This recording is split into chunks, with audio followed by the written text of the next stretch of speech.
रब इश्रह ली सदरी व यस्सिर ली अमरी वाहलुल उक़दतम मिन लिसानी यफ़क़हू क़ौली। अस्सलाम वालेकुम, doctor Sania Bashir here, consultant diabetologist and CEO of Diabetes Telecare. उम्मीद करती हूँ कि आप लोग खैर खैरियत से होंगे और यकीनन शुगर के साथ अपनी ज़िंदगी को, अपनी क्वालिटी ऑफ लाइफ को बेहतरीन रखने में जो डायबिटीज़ टेलीकेयर आप लोगों के लिए एफर्ट कर रहा है, उनका साथ दे रहे होंगे और जो बातें आपको बताई जा रही हैं उस पर अमल भी कर रहे होंगे। तो आप लोग फॉलो कर रहे हैं या नहीं, और डायबिटीज़ टेलीकेयर से आपने क्या सीखा, आज की इस वीडियो के कमेंट में आपके इस जवाब का इंतज़ार रहेगा कि क्या आपने डायबिटीज़ टेलीकेयर से अपनी ज़िंदगी में तब्दीली लाने की कोशिश की है या नहीं। ज़रूर जवाब दीजिएगा। आज का टॉपिक बहुत इंटरेस्टिंग है क्योंकि इससे पहले मैंने इस टॉपिक पे पर्टिकुलरली कभी बात नहीं की है। ये एक ऐसा मसला है जो अक्सर शुगर की जो ख़वातीन मरीज़ होती हैं हमारी, वो ख़वातीन जिनको शुगर है और वो ख़वातीन जिनकी उम्र तकरीबन 40 से 55 ईयर्स ऑफ एज के दरमियान है। जी हाँ, 40 से जो 55 साल की जो उम्र वाली ख़वातीन हैं, उनमें मैंने ये मसला अपने मरीज़ों में अक्सर देखा कि वो कंप्लेन करती हैं कि डॉक्टर साहब, शुगर की वजह से जो सबसे बड़ा मसला हम फेस कर रहे हैं, वो हमारी स्किन बड़ी लूज़ हो गई है। स्किन की जो इलास्टिसिटी है वो ख़त्म हो गई है, स्किन ढलकने लग गई है और स्किन जो है वो थोड़ी सी बेरंग हो गई है। इसके साथ साथ जोड़ों में दर्द की शिकायत बड़ी कॉमन हो गई है और उन सब के पीछे आप भी जानते हैं, हम भी जानते हैं, चिकनाई कम हो जाती है। ये वो चिकनाई नहीं है जो मलाई और मक्खन की सूरत में आपको चिकनाई मिलेगी, ये चिकनाई है कोलेजन की सूरत में। आज हम आपसे डिस्कस करेंगे कि हमारी जो कुदरती ग़िज़ाएँ हैं वो कौन कौन सी कुदरती ग़िज़ाएँ हैं जिनके अंदर कोलेजन नेचुरली मौजूद होता है, और क्या कोलेजन का सप्लीमेंट लेना बेहतर ऑप्शन है या नहीं। वीडियो को अंत तक ज़रूर देखें।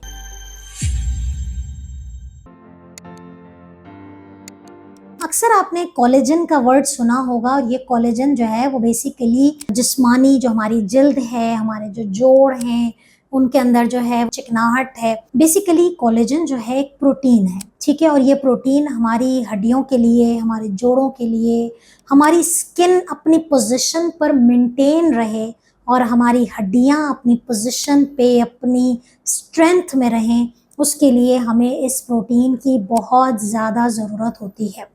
जिनको शुगर हो जाती है, बेसिकली उस शुगर में जब जिस्म में, ब्लड में शुगर का लेवल बढ़ जाता है तो होता क्या है कि नेचुरली जो हमारे जिस्म में मौजूद कोलेजन मौजूद होता है, वो कोलेजन बेसिकली ग्लाइकेट हो जाता है, ग्लूकोज के साथ जुड़ जाता है, तो अपने काम करने की सलाहियत खो देता है, जिसकी वजह से कोलेजन का जो अपना नेचुरल फंक्शन है वो डिस्टर्ब होना शुरू होता है और वो हमारी हड्डियों की कमज़ोरी, जिल्द के ढलकने, जोड़ों में दर्द, जोड़ों में से आवाज़ें आना, उठते बैठते जो है वो कटक कटक की जो आवाज़ें आती हैं, इसमें एक कोलेजन की जो कमी है वो बहुत रोल प्ले कर रही होती है। तो कोलेजन के लिए 6 ग़िज़ाओं का आज मैं ज़िक्र करने जा रही हूँ, जिसमें नंबर 1 है प्रोटीन खुद, यानी कि वो ग़िज़ाएँ जिनके अंदर प्रोटीन ज़्यादा है। मुर्गी है, अंडे हैं, दालें हैं, लोबिया है, ये प्रोटीन एनरिच फूड आपने खाना है। प्रोटीन की हम पूरी लिस्ट पहले भी डिस्कस कर चुके हैं कि प्रोटीन आपको इवन छोटे के गोश्त में भी आपको प्रोटीन मिल रहा है, बड़े के गोश्त में भी आपको प्रोटीन मिल रहा है, तो प्रोटीन वाली ग़िज़ाएँ आप खाएं।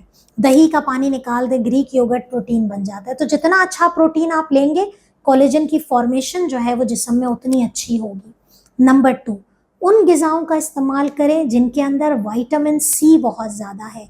अच्छा, विटामिन सी अमूमी तौर पे हमें सिट्रस फ्रूट में मिल रहा होता है, इसके अलावा भी विटामिन सी आपको अमरूद में आपको विटामिन सी मिलता है, सब्जियों में आपको शिमला मिर्च के अंदर विटामिन सी मिलता है, बेरीज़ में आपको विटामिन सी बहुत ज़्यादा मिलता है। आपके पास स्ट्रॉबेरी है, पाकिस्तान से बाहर अगर आप रहते हैं रास्पबेरी है, ब्लैकबेरी है, इन तमाम बेरीज़ के अंदर विटामिन सी क्या करता है, कोलेजन की जो फॉर्मेशन का जो एक केमिकल प्रोसेस हो रहा होता है उसको एक्टिवेट करता है, उसकी फॉर्मेशन को इन्हांस करता है। दूसरा, जो ये ग्लूकोज के साथ जो ये कोलेजन बन गया ना, उसको डैमेज करता है ताकि कोलेजन अलग हो जाए, शुगर अलग हो जाए, कोलेजन अपना काम करे। तो विटामिन सी, 2 चीज़ें हो गई।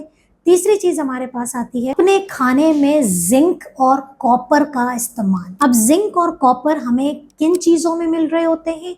जिंक और कॉपर हमें सीड्स और ड्राई फ्रूट में मिल रहे होते हैं। मैंने पहले भी बताया था कि जो खुश्क मेवाजात होते हैं उसमें हमें बेतहाशा मिनरल्स मिल रहे होते हैं। इवन ओमेगा 3 ओमेगा 6 आपको मिल रहा होता है। तो ड्राई फ्रूट्स और सीड्स, आप बादाम का इस्तेमाल, अखरोट का इस्तेमाल, आप बीजों का इस्तेमाल, तिल है, कद्दू के बीज हैं, सनफ्लावर सीड्स हैं, इनको अपनी ज़िंदगी में ज़रूर शामिल रखें ताकि आपका जो जिंक और कॉपर का जो लेवल है वो बेहतर रहे और वो कोलेजन की फॉर्मेशन में रोल प्ले कर सके। इसके बाद हमारे पास आता है यखनी। अच्छा, यखनी जो है आप यूजुअली हम कहते हैं हड्डियों की यखनी बनाएं। आपने अक्सर सुना होगा मुर्गी की हड्डियों की यखनी। बेसिकली जो यखनी होती है इसके अंदर बहुत सारे अमाइनो एसिड्स होते हैं जो कि प्रोटीन कोलेजन की फॉर्मेशन में हेल्प करते हैं। तो आप वक्तन फ़वक्तन हफ्ते में एक दफ़ा, चूँकि अभी गर्म मौसम है लेकिन मौसम जब ठंडा हो, यखनी का इस्तेमाल करें ताकि आपके जिस्म में कोलेजन की फॉर्मेशन अच्छी हो जाए। इसके बाद हमारे पास आता है हरे पत्तों वाली सब्जियों का इस्तेमाल। हरे पत्तों वाली सब्जियों में हमारे पास मेथी है, साग है, पालक है, ये वाली चीज़ें हमारे पास हरे पत्तों में।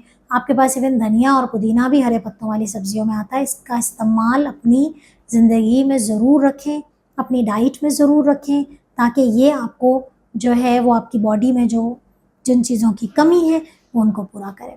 नंबर 6 पे हमारे पास आता है एंटीऑक्सीडेंट फूड।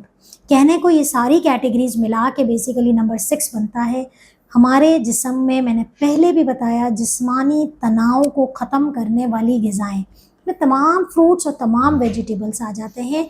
तो क्वेश्चन एट द एंड ये हुआ कि जो कोलेजन है हमारी उन हर चीज़ों में मौजूद है जो कि हम एक हेल्दी डाइट प्लान जो डायबिटिक पेशेंट का होता है, जिसमें हम प्रोटीन कह रहे हैं, जिसमें हम गुड फैट्स कह रहे हैं, वाइटामिन्स कह रहे हैं, मिनरल्स कह रहे हैं, फ्रूट का इस्तेमाल बता रहे हैं आपको, वेजिटेबल्स का इस्तेमाल बता रहे हैं, प्रोटीन, अच्छी प्रोटीन का इस्तेमाल बता रहे हैं। इन सब चीज़ों को अगर आपने अपनी डाइट में शामिल किया तो आपको कोलेजन, आप ये ढलकती जिल्द और जोड़ों के दर्द से अपने आप को जो है वो जल्दी रिलैक्स कर लेंगे और जल्दी आपको जो है उन चीज़ों से जो है वो रिकवर कर लेंगे। सवाल ये है कि क्या कोलेजन की सप्लीमेंट इसका हल है? जी हाँ, वो लोग जिनका कोलेजन की कमी की वजह से शुगर बहुत ज़्यादा है और आपकी स्किन बहुत लूज़ हो गई है, इलास्टिसिटी ख़त्म हो गई है, हड्डियाँ बहुत मुतासिर हो रही हैं, ऑस्टियोपोरोसिस हो गया है, ऑस्टियोआर्थराइटिस हो रहा है,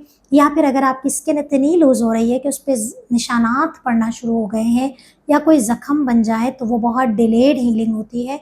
अक्सर आप डर्मेटोलॉजिस्ट यानी कि स्किन के स्पेशलिस्ट के पास जाते हैं और वो आपको कोलेजन सप्लीमेंट लिख के देता है। तो यस, आप उसे सेफली यूज़ कर सकते हैं, लेकिन सिर्फ उसमें एक चीज़ का डर होता है कि आपके जिगर बिल्कुल सही काम कर रहे हो, अल्लाह ना करे जिगर मुतासिर ना हो, आपके गुर्दे सही काम कर रहे हो, क्योंकि अगर इन दोनों में कोई मसला है तो कोलेजन सप्लीमेंट नहीं ले सकते।